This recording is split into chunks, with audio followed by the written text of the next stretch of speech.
Jerry, would you, yeah, you give me the package. And I think Sheriff Penzone's onto something here. It may work. So anyway, Auggie is, I want a round of applause after this. He is the first one to get the Sheriff Penzone sombrero pass for driving his car.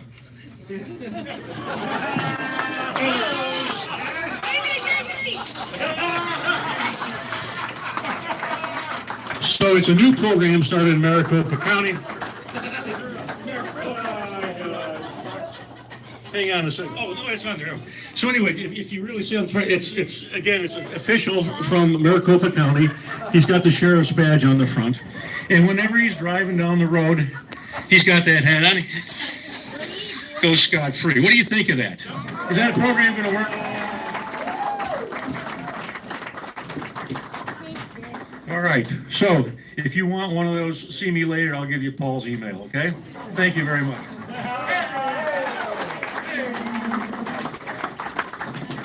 Jack Radovich, that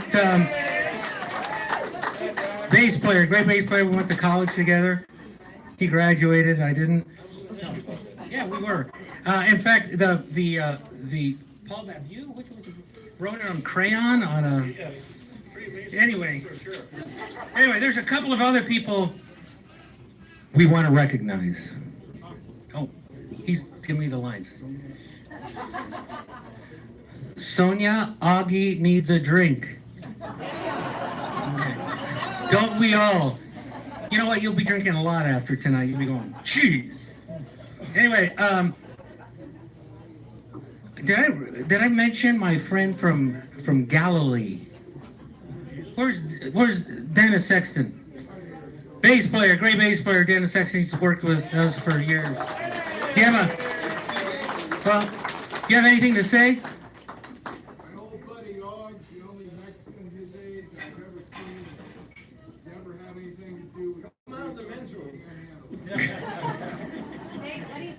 I don't know. Also, I want to recognize John and Anna Marshall, good friends. Anna's from Colombia. How's the business going? Anyway, our second roaster guest is known for the polyps on his left spectrum. He watches Gilligan's Island reruns and takes notes. He's El Presidente of a small stinkhole nation. I'm keeping it clean, okay? Called the Musicians Union Local 586. Jerry Donato!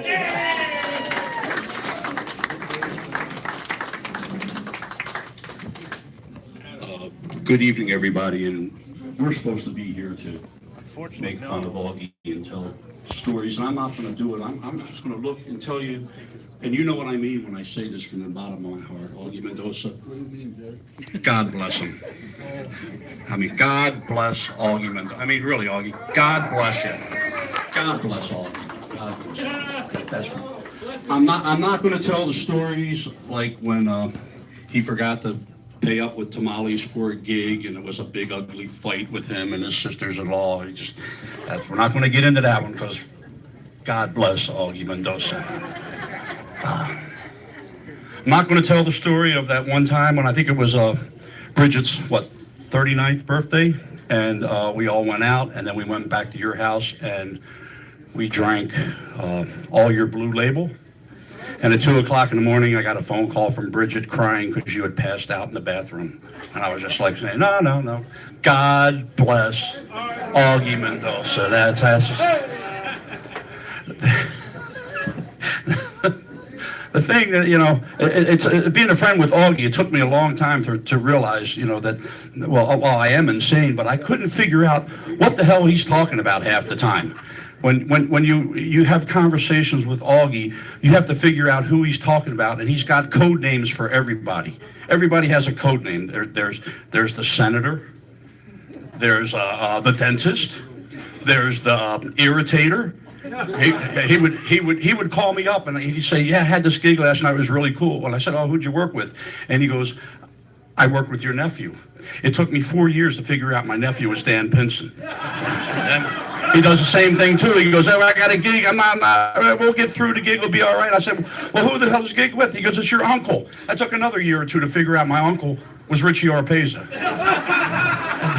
It took me a year and a half to figure out that I was married to Liza.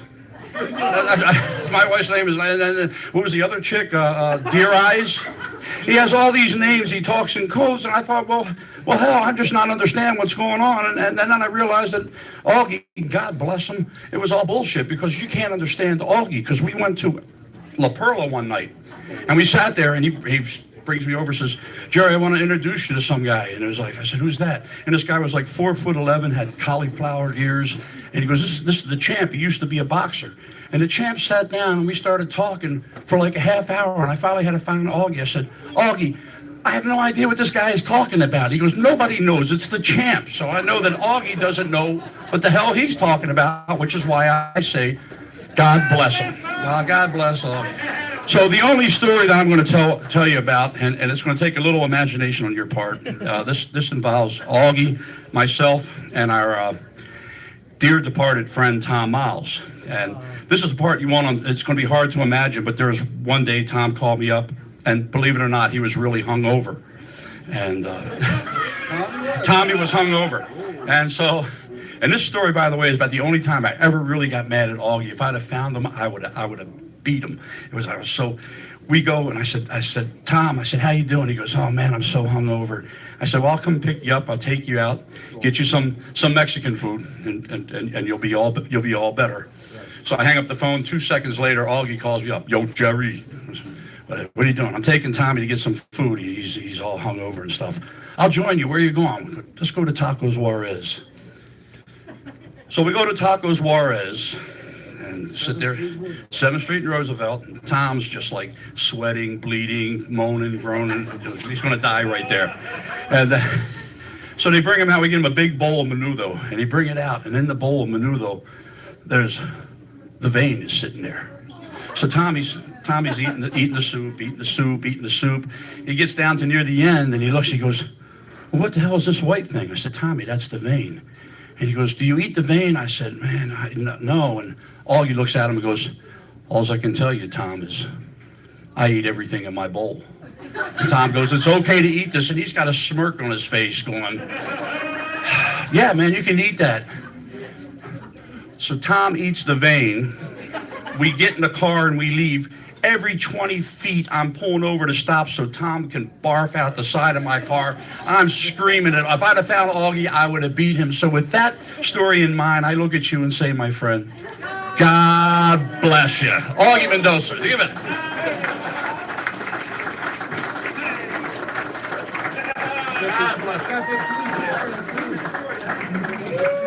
That was Jerry Donato. Jerry Donato, everybody. Give him another hand. Give him another hand. Buy him a drink, for God's sake. Just want to recognize a couple of other people here. Mayor and Sandy. They've been regular customers at this restaurant, even for a long time. Are you back there? Back there, Mayor and Sandy. Are they awake? Are they awake? I don't. I got it. Oh yeah, Auggie played for their wedding. They don't remember. Anyway, okay, jeez, Auggie's 70. Jeez. Also, we have another guy here. Actually, we've known for, where is he? He's back there. He's back there next. He's chewing on something. Anyway, Steve Ansel. Great singer. He's got a band, Steve Ansel. His sister, he's giving me all the information. His sister works here? Okay.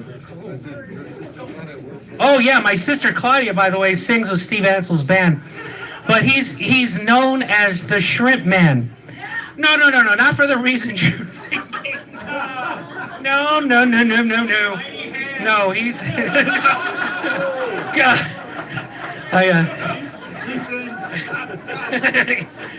He owns a distributorship, massive distributorship. He gets all the sea fish. We don't have an ocean here, do we? I don't know. But anyway, that's Steve Ansel, good man. Let's see, our third roaster. Oh God. Our third roaster. He saves a lot on haircuts now that the hair's been. Our third. Hey. Our third roaster that's not an Italian. What are you? Are you Italian? Finally. Fine. Our third. Dan, I'm coming to you. Our third roaster guest is the secretary treasurer of Local 586. He wants to be union president. He does. He wants to be the union president of 586. In fact, I quote, "I will sleep my way to the top." Doug Robinson.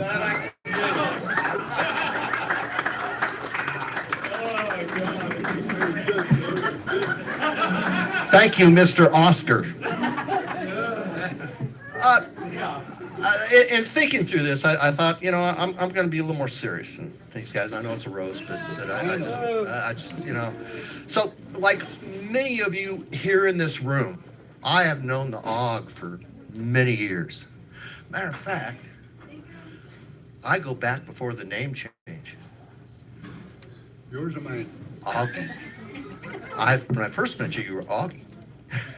And I thought, when I was young, I thought, Augie's the coolest name in the world. But of course, we all called him Aug on the gigs, and that's how it evolved. But, Mr. Aug, I will always be grateful for you helping me get into the music business, learning how to work a gig, and my wife will never forgive you. So, thank you for that, Aug. If it wasn't for you, I wouldn't be where I'm at today. And I actually mean that. Let's see. Aug, you taught me many things. Show up on time. Wear the right clothes. Play enclave. Matter of fact, I remember learning how to play enclave in the middle of a recording session one time. Those are the obvious things for musicians to know, but Auggie also taught me some health secrets. Oh. And I carry these secrets to me to this day. And live your life right, and make sure that you're involved with the probiotic. And the prescription that you suggested was a good dose of tequila, of which to this day, upon your advice, I always delve into a healthy dose of tequila Trust me. as often as I can possibly. Thank you for the medicinal advice. And this now we're going to fast forward a little bit to Aug. You are one of our lifetime achievement winners down at AFM Local 586, and that's a pretty exclusive club. And nothing made me more proud to see you get that award. With Is that the club of guys who pay their dues? they don't have to pay their dues anymore. So, along with the status of Lifetime Achievement Award winner, we like to whenever you come down to the hall, make sure you're well taken care of. And there was a night that you were very well taken care of. And I was a little bit concerned because we're neighbors. We're West Side guys, always have been. Just live a few blocks away, and I thought, I'll take you home tonight. I'll bring you back. I'll get your truck. You didn't want to do anything of that. So instead, what I call Bugs Bunny is, as soon as I mentioned Aug that maybe you could get a ride with me home, you kissed me on my lips and just about ran me over with your truck. Oh, yeah. That I remember. So, in that respect, I feel like Bugs Bunny. And without anything further to say, Matt, you wouldn't believe how much I love you. You just that's I can't come up with any more dirt than that, Don't man. dismiss it. No.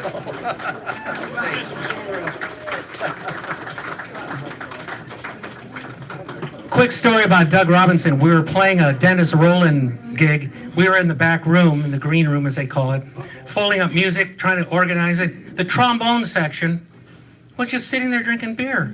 I said, "Why are you guys drinking beer?" "Oh, we organized it last night so we could drink beer." Anyway, that's a true story. That's a true story. But you know what? One of the roasters we didn't have tonight, she's here, is Bridget. Now, she said she didn't want to roast, but see, I remember things. I remember what she says. I do. I mean, I've known her all her life. She's known me all her life. So, I just remember a few things that she said. It said, Bridget said, our honeymoon, I put on a peekaboo blouse, Auggie peeked and then booed.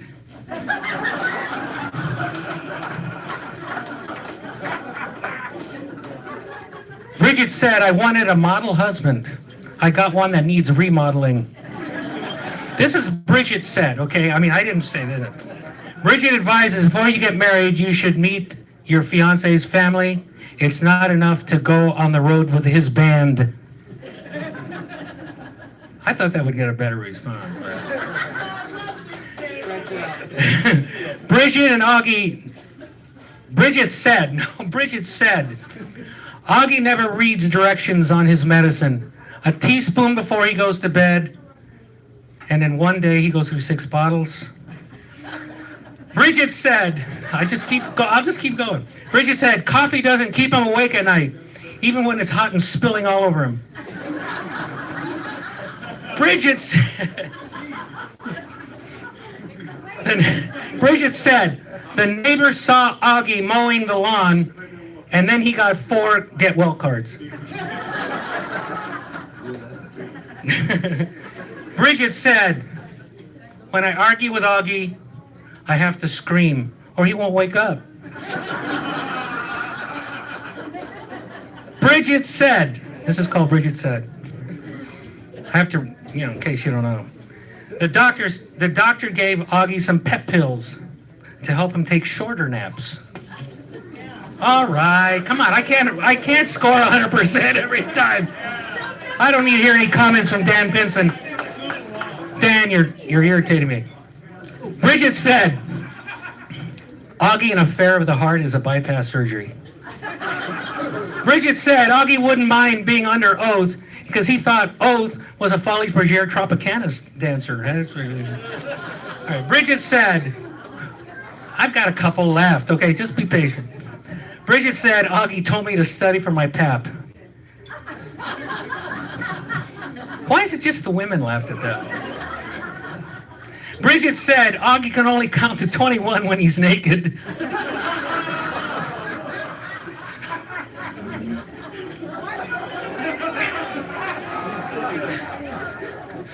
All right, we're going to get a little rough here because I remember everything that Bridget says. Bridget said, Auggie told me, oh God, I don't know if I should read this. Auggie told me my G-spot should be declared a historical landmark.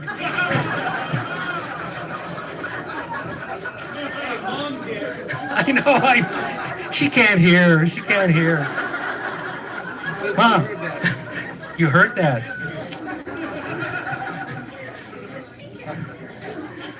Bridget said she calls their waterbed the Dead Sea. We're done. Okay, one more. This is a rough one, but it's funny. What can I say? Bridget's right. Oh, she did. She said, when you marry a divorced guy, it's ecologically responsible in your civic duty to recycle. Anyway, okay. That one I'm done with. I should have put that one about 4 up. All right, our 4th roaster. let's see, I can't even read. Our fourth, what's the light here? Our fourth, yeah, our fourth roaster guest once broke up with his last girlfriend because she wasn't his type. Inflatable.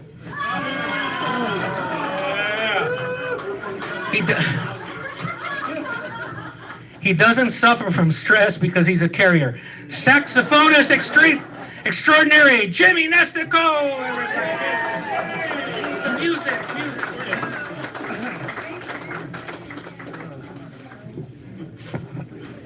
Thank you, Bella Lugosi. How about a nice hand for Augie Clemenza? It's his 70th birthday. You don't know it, but he's really Italian. He was born in Sorrento, Italy, but he keeps it quiet because it was easier to get in the country as a Mexican. In those days, yeah. My grandparents were born there, and they said they saw him there. He was playing when he was 8 years old in a bar 5 nights a week. And he hasn't stopped since. But how about a nice hand for Jack Radovich? Jack's theme song is Better Get Me to Church on Time. It's Better Get Me to the Gig on Time. And you lived up to it tonight. And Jerry Donato and I, yes, God bless you, Jerry. I did. I went to church today. I said a prayer for you. Jerry and I did the Italian tenors, and now he is the Italian tenors. All right, I kind of like that one. Hey, and we also, he's been known to name everybody. I got a few that he gave me, but I'm not telling.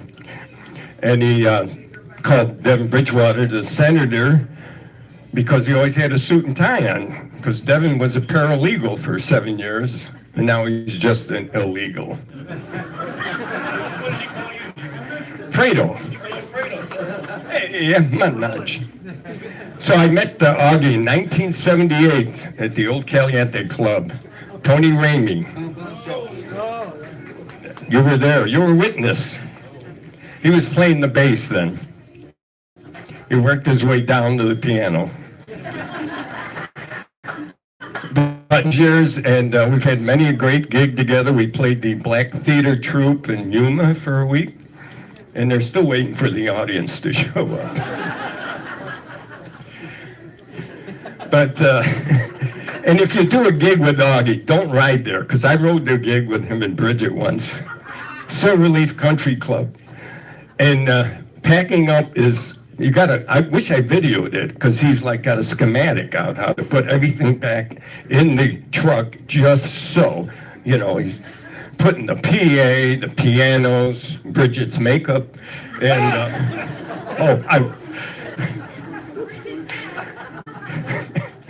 I crack myself up. Hey, what are you gonna do?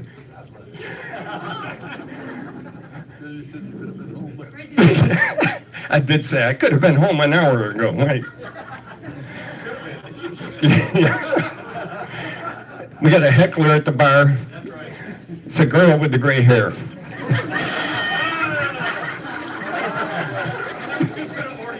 I knew it, I know. I was waiting for that. We got Steve Ansel. I used to play in this band, Steve Ansel and the Exterminators. We worked every bar downtown, weekly. Next, where are we playing this week? Oh, we had a great time, right, Steve? Those bar tabs. Yeah, Tom Miles, Wes Marshall, it was a deadly band, Doug Robinson. The bar tabs, Barb made a tie out of them. 1,200. Oh, that was an easy night on Steve. But Augie, you're the man, you know. He's put more musicians out of work than the Titanic. One-man band, what can I say? So is Jay's. You guys are going to chop your hand. Where's the mafia? Get the axe. But I love him, and we've had great experiences together, and I'm glad he's older than me now.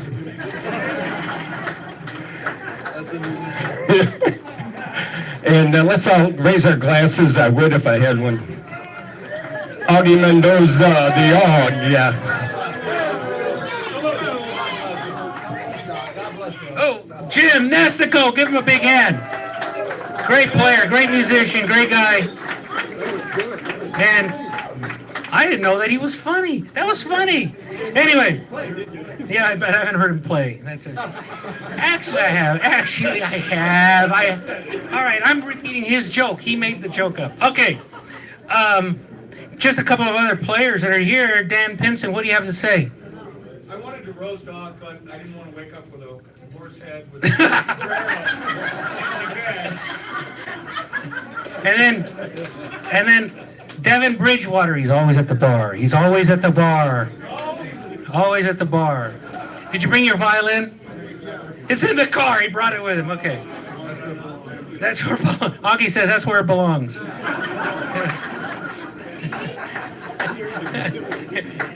Keep feeding me lines because I'm running out. Then we have two great musicians, Joel and Delphine. Where are they? Back there. Joel's piano player, they're a married couple. You know, the one thing I always noticed about Joel and Delphine is when Joel would be playing, or when Delphine would be playing checkers, Joel would be playing chess. You can figure that one out. It'll take you some time. Nobody's going to figure that one out. And Delphine, you need to give Vito vocal lessons. He thinks he's Tony Bennett. Or is he Tony Bennett? All right, it's getting rough out there. All right. Our fifth roaster, actually I'll be the sixth roaster. In English.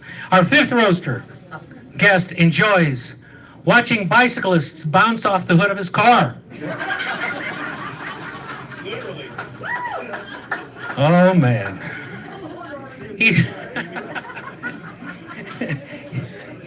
He's Italian, he's gonna go, I'm gonna stab him. Anyway, he's the famous drummer from the Hollamans. Listen to the crowd. They love that song. They love that band. Route 66, Angelo? Is that yeah, that's what. And he's the ex-drummer of Bridget and the Aug.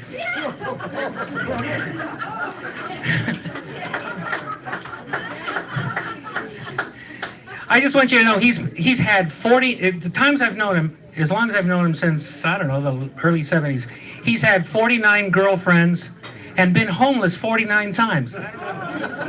Ladies and gentlemen, Jim Galini.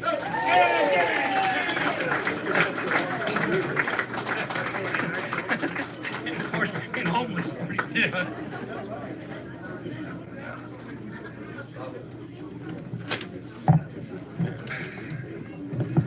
Well, thank you, Jay. It's nice to see Jay without a wrap around his leg or something on his foot. He always seems to be injured in one way or another. But anyway, we're not here to roast Jay. Yeah, let's roast Jay. He deserves it. He may not be 70. Yeah. Yeah, don't go out in the alley, Jay. But anyway, getting back to the Augs here, my good pal. We had some great times together. Most of them we got in trouble. Some things I can't mention. No. But, yeah. Yeah, Augie's wives are here. I'd like to mention one adventure, and girlfriends. One adventure, Auggie and I worked at the Wigwam for a number of years. Different vocalists every season. And I'd like to mention this one adventure where we were invited to a party one night, and Augie and I had been playing to the night and having cocktails. So by the time it came to the end of the night, we were feeling pretty good. So anyway, we were invited to a party. Let's go. Augie was driving that 72 van. Yep, the Dodge van. Yes. Anyway, yeah, we were supposed to go to one of the cottages where the employees lived. Well, by this time nobody knew where the cottage was. So Aug said, well, let's go find it. Okay, so we drive. He goes around the back of the wigwam. All I know is we were riding. The cottages were coming one by one, passing by. And all of a sudden, we were in a bunch of clotheslines. Towels, sheets, underwear flying everywhere. Anyway, we never did find the cottage. But we did get back to the pool and back of the wigwam. And there was a gentleman that worked in the kitchen by the name of Bobby Banks, a 300-pound kitchen employee. And Bobby Banks was passed out by the pool and looking like a beached whale. Right? So anyway, we go back in. I said, well, I'm going to take Augie home. So I drive. Augie's driving. I don't know how he did it, but he did. Anyway, we get to Augie's house. We get Augie in the house. I put him in the living room. He sat down on the floor in a lotus position. And one of Augie's wives, the next morning, got up to go to work, and there was Augie still sitting in the lotus position. And when I went to pick him up that night, he was still in the lotus position. Yeah, and so anyway, that's one of the adventures. One other adventure I must mention, one night by the pool, we came out on a break, and there was these two lovely young ladies skinny dipping in the pool. So I said to Aug, oh my God, those gals don't have any clothes on. Yeah, so we didn't know what to do. They asked us to come in and join them in the pool. No, we didn't. But here comes security. So I said to Aug, give me $5. We paid security to leave the two girls alone. Yeah, so we watched them for another 15 minutes.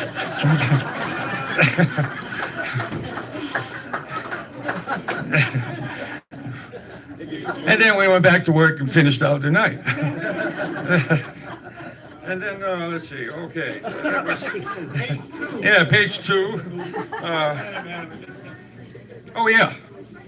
In my last vignette, Augie and I were working at the Sands Hotel down in Van Buren. Well, it's no longer there. Anyway, we used to play this West Coast Swing Dance Club. Right? So anyway, one night, the dance club didn't happen, and we got this gig in the lounge. And just Augie and I in the lounge, and the stage was up behind the bar. So we go in, and Augie and I had done another gig, and we had shrilly ruffle shirts and vests. Right. So we walk in the lounge, and there's two guys sitting at the bar. And they were bigger than Jack. And they're sort of just kind of leaning on each other like this at the bar. Leading it like this. And anyway, Augie and I see these two guys, and we're trying to get up the stairs to the stage without making any noise. And quietly going up. And one guy wakes up, he goes, "Hey, Buford, we got us some mariachis tonight."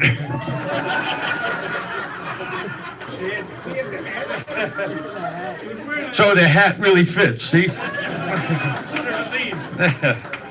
Anyway, I love this man. I'm an adopted brother. And hopefully I will remain. Oh, put him up. Okay. Listen, thank you very much. Appreciate it. Thank you.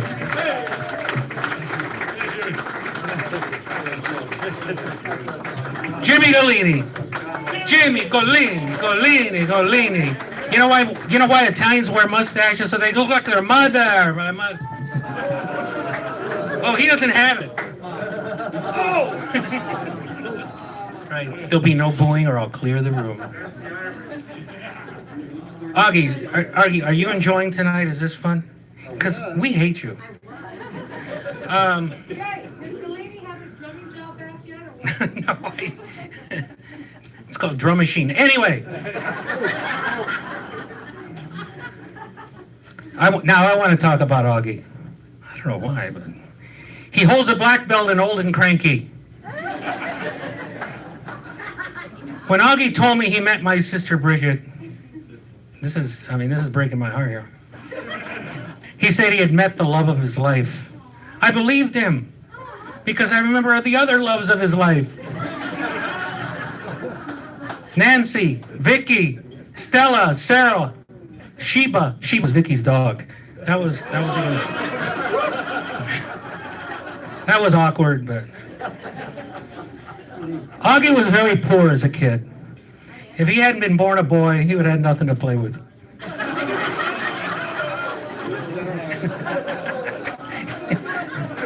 He's the shrimp man. Oh, no, okay, I don't know anything. I know nothing. If Evel Knievel were alive today, he would jump the thickness of his glasses. Okay, that's an okay one. I better edit as I go here. A few years ago, Auggie had a disease that required him to eat dirt 3 times a day in order to survive. It's a good thing because Jimmy Golini told him about it. Okay. Who writes your own? I'm not sure. Who writes your loans?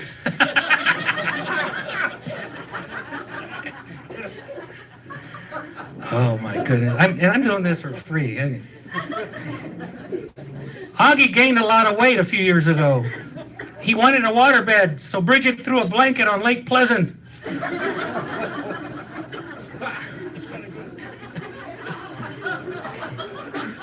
Auggie has an address book. Doesn't have just musicians. The rest are doctors. See, I'm editing as I go along here. Auggie went to a doctor and said he felt good. The doctor argued with him.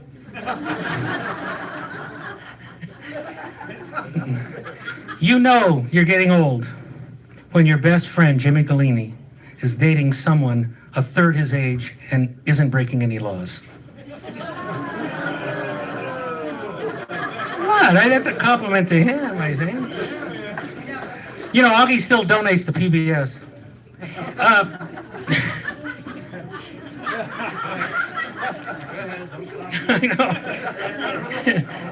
His United Healthcare covers embalming. That's the, a funeral procession went by once and offered him a ride. That was.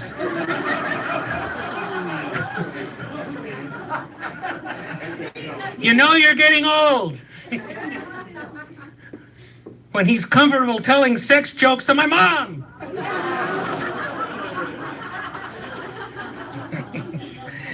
He's outlived all his STDs. That's good, though.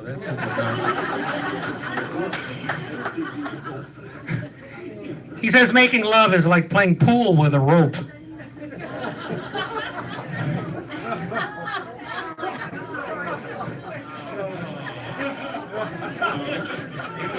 Hey, you're not the only one, okay? He once remembers having lunch with Bob Crane's photographer.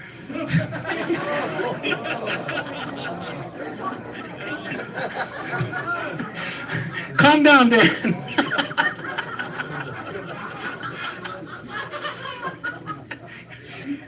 That's an old one. I just said it. His back goes out more than he does. Let's see. Oh. Bridget and Auggie were happy for 30 years and then they met. Bridget and Aug were married by a judge, and Bridget said she should have had a jury.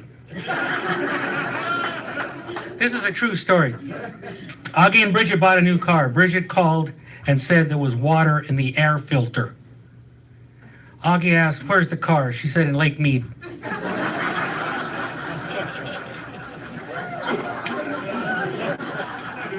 Which reminds me of a joke. Father O'Malley, he's an Irish priest, O'Malley, answers the phone. "Hello, is this Father O'Malley?" "It is." "This is the IRS. Can you help us?" "I can." "Do you know an Auggie Mendoza?" "I do." "Is he a member of your congregation?" "He is." "Did he donate $10,000 to the church?" "He will."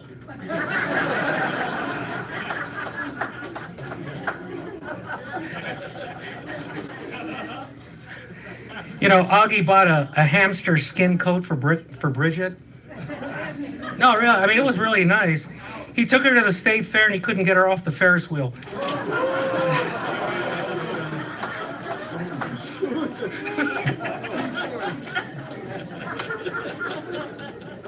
Two more. Waitress sat on his glasses and broke them. It was his fault. He should have taken them off.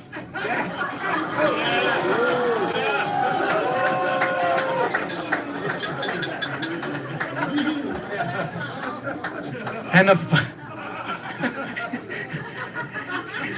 Ingrid, give Dan Pinson one of your pills. It's great.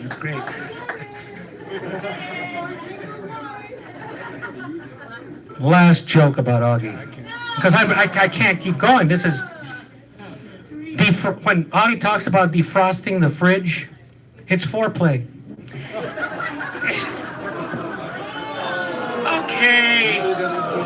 Okay, all right. You know, we do want to thank Jack Radovich, Jerry Donato, Doug Robinson, Jimmy Nestico, and Jim Galini. But you know what? Honest to God, I mean, Auggie, I've known Auggie since, I don't know, for a long time. I mean, Bridget was in second grade when I met her. You know, he came over the house and was going, "Hey, little girl." Yeah, we don't want to bring that up. But he's always been a good friend, and your family and friends, you guys all know him, so we can make fun of him, which is a lot of fun, isn't it? It's just a lot of fun. It's a lot of fun. So, Auggie, what do you have to say? You're closing this basketball game up. Oh, you got some stuff. Oh, yeah. Oh, wow. Oh. Okay. And it's in Spanish. It's in Spanish. All right. Auggie Mendoza, ladies and gentlemen.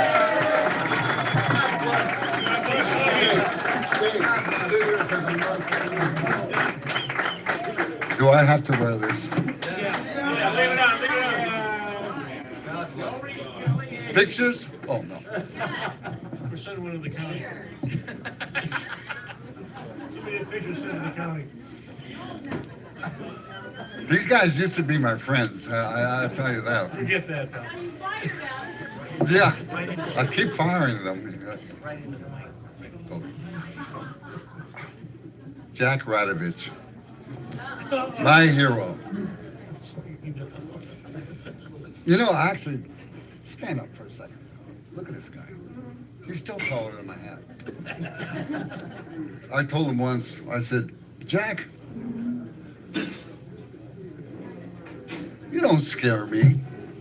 He goes, "Well, you know, the Yugos always say, the bigger we are, the harder you fall." So I stayed away from that. But you know, he's right. I can remember him since he was knee-high to a giraffe. you know. And like Jack said, yes, I played for his wedding. Stupid. No, I actually. I didn't pay you. Oh, he still has. That's okay. But and that's why he's. Oh yeah, he loves me, but he's always been pissed off because I never talked him out of it. You know, out of his wedding. But I just got. I love Jack. Well, of course, how can you not? You know, he's too big not to. You know, you get scared. But the thing is, I played for his wedding and whatnot, and I even helped him join the musicians. This is before your time, El Presidente. Walter Barr and I, we were putting the Young Sounds together. And you remember that. And anyway, so we got him in there. Anyway, and I was actually kind of tickled that he wanted that trio that I was working with. I didn't understand why, but Jack wanted us to play for his wedding. So, okay, we did. They're still married. Woo! Yeah. I mean, what musicians... Anyway, I won't go there. Out of respect. Anyway, when they came back from their honeymoon, that old story that probably everybody has heard was actually true. Jack, he was still just a little kid, a big kid. Anyway, I go, Jack, how was your honeymoon? I think they went, I don't know, Vegas or whatever. And he says, oh, it was great. It was beautiful. This and that. But I got in trouble once. And I go, you're too big to get in trouble. How do you get in trouble? With my wife. Really? What, did you guys get in a fight? What? He goes, no, I kind of like was really drinking pretty heavy that night. So Lori, she wasn't done gambling. That babe can gamble and drink, trust me. And so she went downstairs. Anyway, she came back and couldn't find her keys, knocked on the door. So Jack answers the door, opens to their suite and whatnot. And she goes, boy, he first said, do you have any luck, babe? How'd it go? You know, she goes, Jack, take off my dress. Whoa. Really? Okay, Mama, you got it. And then she did. You mean children? No. Then she said, Lori says to him, Jack, take off my bra. Oh. So he did. And then take off my underwear. Okay, on and on. I said, well, what's wrong with that? That sounds great. She says, if I ever catch you wearing that again on my fucking clothes. Dennis Sexton was getting worked up over there. I think Dennis Sexton was getting worked up over there. He was like, Well, enough beating up the big guy. Let's go to my buddy, one of my best friends ever. Well, he used to be, Mr. President, Jerry Donato. Hey, you think, hey, he's got a knife. Hey, so what? I got this. Ooh. So what's this? Actually, I always thought Jerry was a famous guy because he looked so much like that guy who played on The Sopranos. You know, I started calling him Jerry Soprano. But then he told me I'm a baritone player. Look at this idiot. All right. Hey, I know. Hey, he's your friend. So, Jerry and I, we got some mileage. He told you that story about the tamales and all that. But I tell you what, we played a pretty decent gig down in Chandler. It lasted a few years. At one of the casinos and whatnot. And there's one thing I learned about the Italians. Oh, Madonna. Oh, my God. Here we go. Careful, I tell you. are you from Italy? Yeah. Careful. Yeah, they're from Italy, yeah. And, because Jerry and I, we always mixed up our music. We played some of them Italian stuff and some Spanish stuff, Mexican stuff and whatnot. But then all of a sudden, and he's pretty good at that. I got to admit it, for a rock and roll player, Jesus. I always thought he was a jazz player. No, he's a rock and roller sax. Very good at it. So, but the thing is, he took it to heart because he was, doing real good on those Mexican tunes and whatnot and this and that. And so that particular casino that we were working at, there was a couple, but one especially cute little waitress, and stuff. And she, she walked like a bossa nova, in her head. Oh, my Lord. So Jerry sees me talking to her in Espanol, so he goes, wow, what are you saying to her, and this and that. And then he heard me always call her, and you probably don't know this, he heard me always call her Chulita, because she was very cute, that's what that means. Hola, Chulita. I'd always say, Shta. So Jerry, he's doing all this nice stuff with him and I, so he's going to try his thing because he always sees me doing, hola, Chulita, ¿cómo estás? So Jerry tries his Espanol. Oh, Maron. He says, and he's trying to be like Diog, he goes, hola, chalupa. And he don't even know this. I don't know if he even knew. She got so pissed at him. She was carrying a tray. She was going to throw him. She cursed him out in Spanish. He goes, well, what did I do?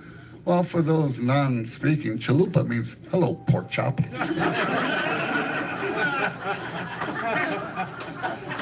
True story. That's what you call her.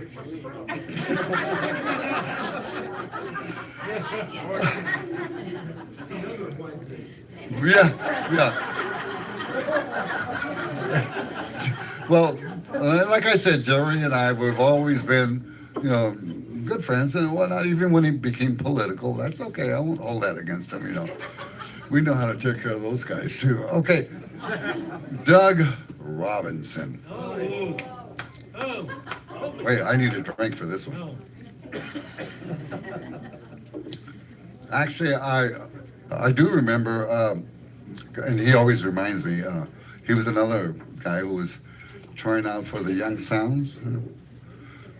You were around then. Yeah, anyway, he was not as tall as he was, and he had all his hair and this and that. And now he's and now he's got a little bit of complex because you know how he told you how I helped him out and this and that. Well, I had to help him again because he was getting a little bit down because he was starting to get pretty thin up there. And I go, Douglas, stop. I go, Douglas, be proud of yourself. You're getting taller. You're even taller than your hair now. So you got to look at it that way. Actually, Can I borrow your hat?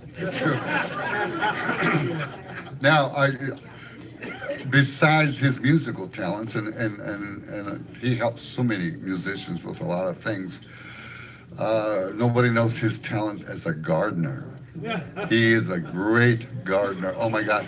He has got the best peppers, hot peppers, and they go, and he's got, of course, he's got, tomatoes and onion, the whole. Well, I'll stop right there because can't tell you what else he was.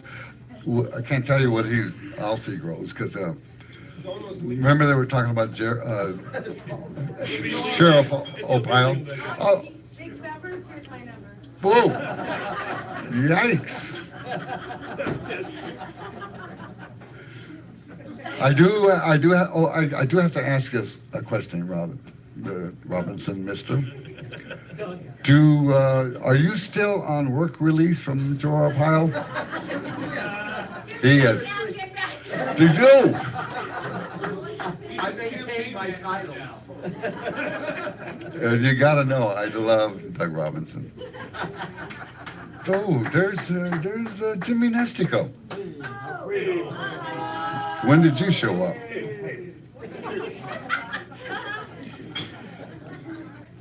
You know, I remember too when we first became friends at the Caliente Club, you know, and then Jimmy shows up at the gig. Then the lady there who was running it, Miss Tony Ramey, God bless her, she's looking all over the place for him because he ran off with her daughter, you know.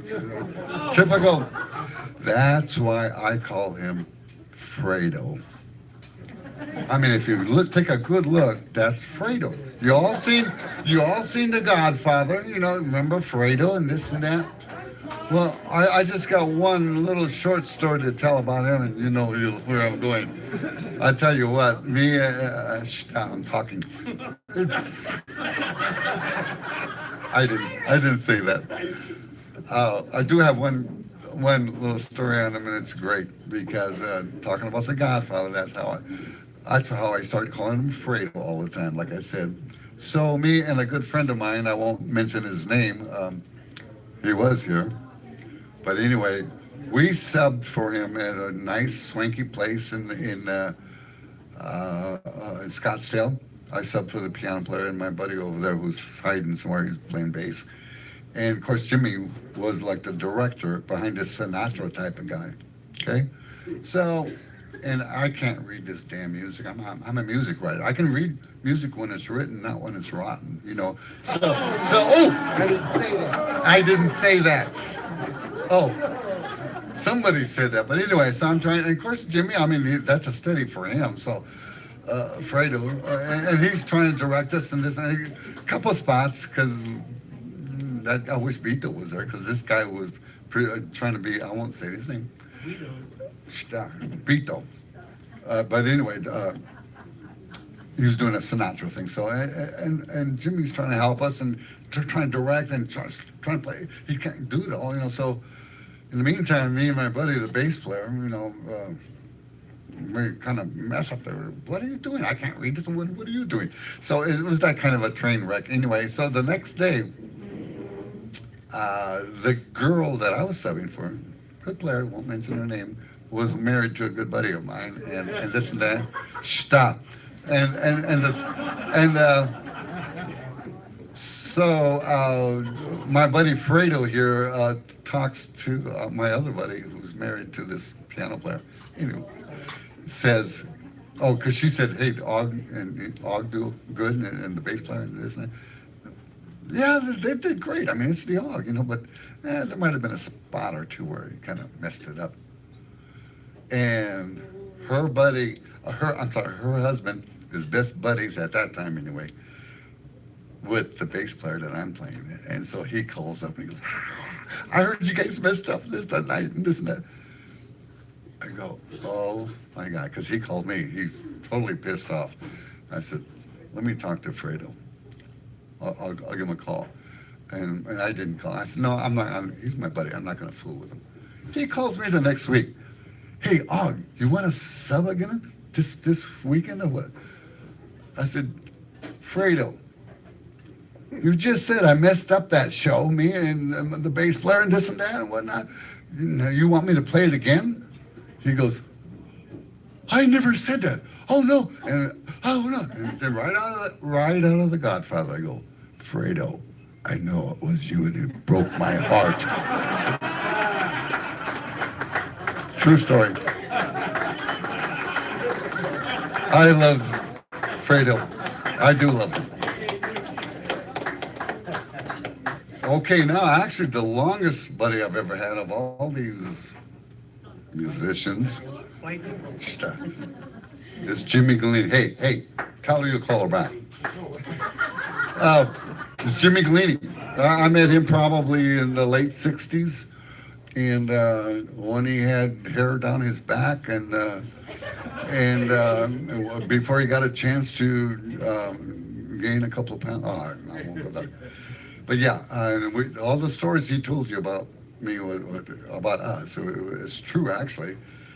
I got to tell you something though. He's been a bachelor all his life, and I commend him for that. You know.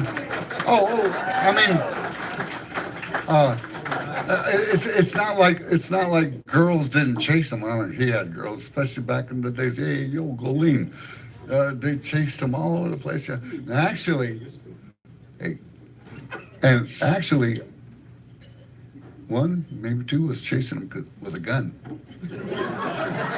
Oh yeah. That's actually a true story. Read it on the internet. Whoa, see what I mean? There you go. Here. Yeah, I took it from him because he has the record. And they don't have your What did I tell you? and they don't have your fingerprints, right? Oh, she's taking a picture. Right in the middle of my speech. But hey, you know how them Italians are. Things in the middle of you logging. You certainly do, love. My sister, Kristen.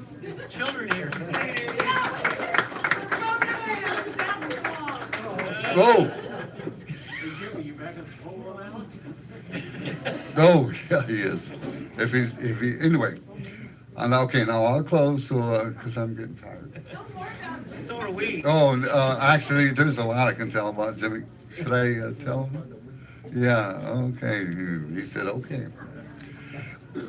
And this works on that thing about girls always chasing him. Oh, they always did. Never got jealous of it, but anyway, he's the bachelor. And I know when I drove by his house, if I saw two cars in his driveway there was always a sign that said "Man at Work." Well, so I stayed away. True story. Well, I will finish up with this one story, and regretfully, it was true. Some of the girls in the administration over there at that Wigwam Resort, they're nuts about this guy, and this and that. They're chasing him, like I said. Okay, so I don't know how that worked out, but they got off early, so they go into the lounge where we're working. And one is like all over him, so he wants to stay away from it. And he does. But the following week, Jimmy and I did something we never did before. We decided to drink one night. So, and they were beef eater martinis. Oh my God.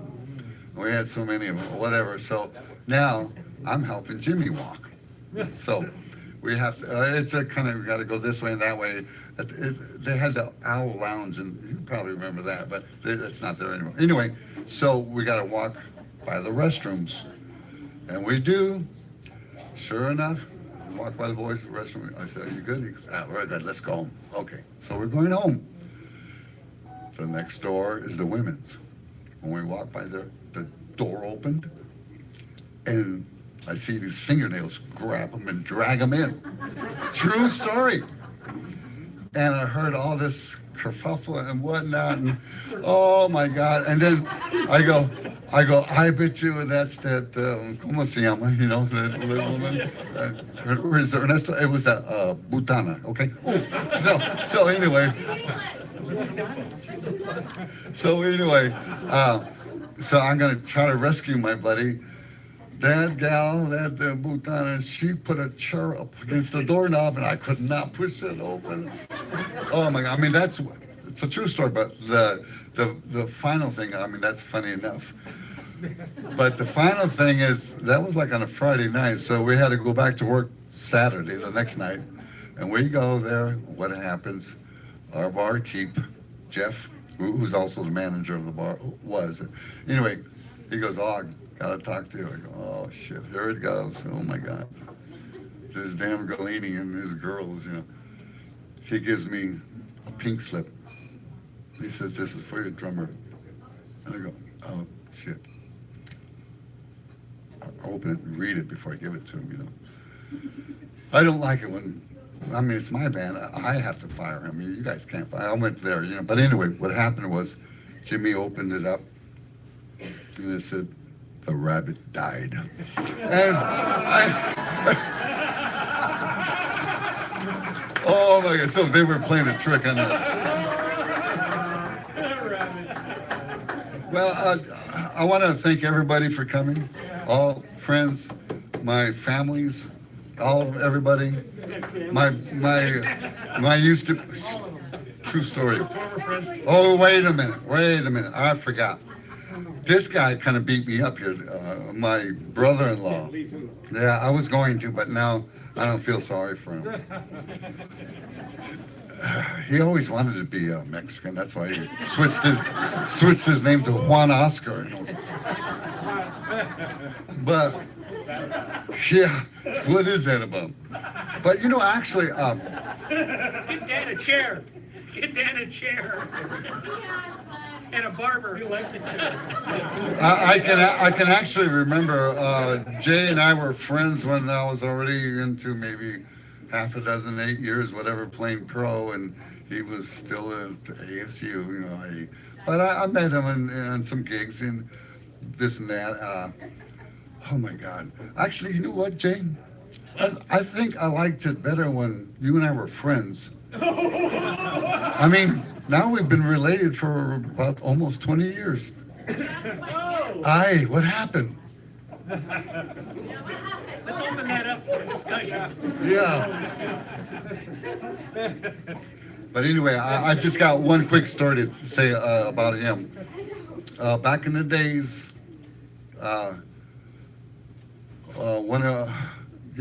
be my oldest grandson. Believe me, I got a bunch of. But my oldest grandson, his name was Adam, and he was studying music with me, and he'd come over and whatever. Yeah, he's 60. I meant so. He's over there sucking a reed. But watch this. So I was teaching him music and whatnot, and he was just so he was just probably maybe 6 years old, something like that. And he says, "Grandpa, you play beautiful." He says, "You have to be the best pianist ever." And I go, "No, Miko, you can't go there. If you want," because I've always enjoyed Jay's talents and whatnot. And I go, I know he called me a liar, but I have to say this. Yeah. Oh, Ernesto Mazzoni. So watch this. I take him to a club, this Mexican club in Glendale, where Jay was working. I took my grandson there. We went out to eat there, and I said, "I want you to hear Glendale's #1 pianist, and then you'll see." So I took him over there, and we sat down and ate and whatnot, and we were listening to him. And actually, my grandson's eyes lit up, because Jay seen me there, so he's gonna, play his best, and he did. Played his ass. But watch this. My grandson said to me, "Grandpa, he plays really nice." I go, "Yeah, Miko, I told you, he's Glendale's #1. And then my grandson said, "Can he play more than you?" This and that. I go, "Son," my grandson Adam, I said, "Adam, you know what? He can play me, he can outplay me any day of the week, or whatever." And he's got another brother, a little bit shorter, but and he can outplay me too, And he goes, "Really?" And I go, "Yeah, but they just never do."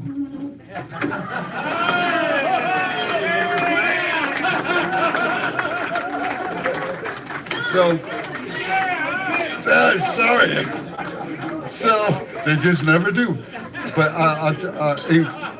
now I'm what? Oh yeah. First, before I close, I want to acknowledge. That lady in the back table, she wants your number. Oh, is that what that says? Anyway, I want everybody to join me. I don't even know where he is, but in a big applause to the owner, Ernesto Mazzoni. He's been trying this for a year, and he knows enough English now, so I got to be careful because he understands Spanish too. So, but anyway, yeah. Oh, yeah, he left. Okay.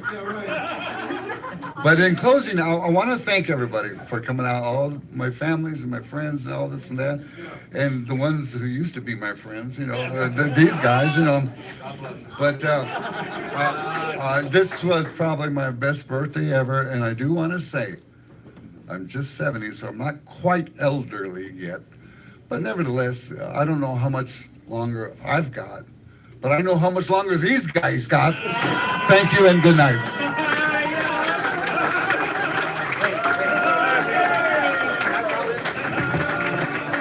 Ladies and gentlemen, my name is Steve Ansel, and I just want to tell you something. Mr. Mendoza here made my big band when we opened up for Don Rickles, Joan Rivers, the Beach Boys. He wrote all the arrangements for my band, and I want everyone to give him an applause. He did an incredible job. And I also want everyone in here, on the count of 3, to sing happy birthday to Auggie, since today is his birthday. 1, 2, 3. Happy birthday to you. Happy birthday to you. Happy birthday, dear Auggie. Happy birthday to you. Thank you.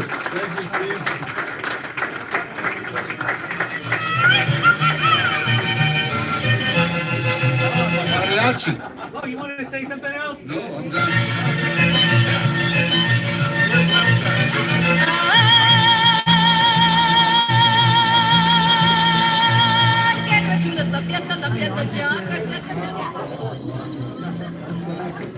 That was good.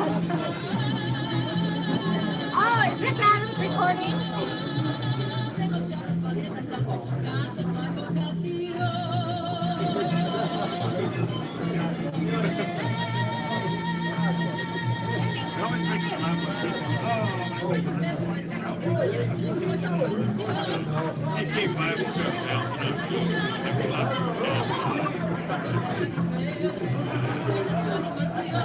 You probably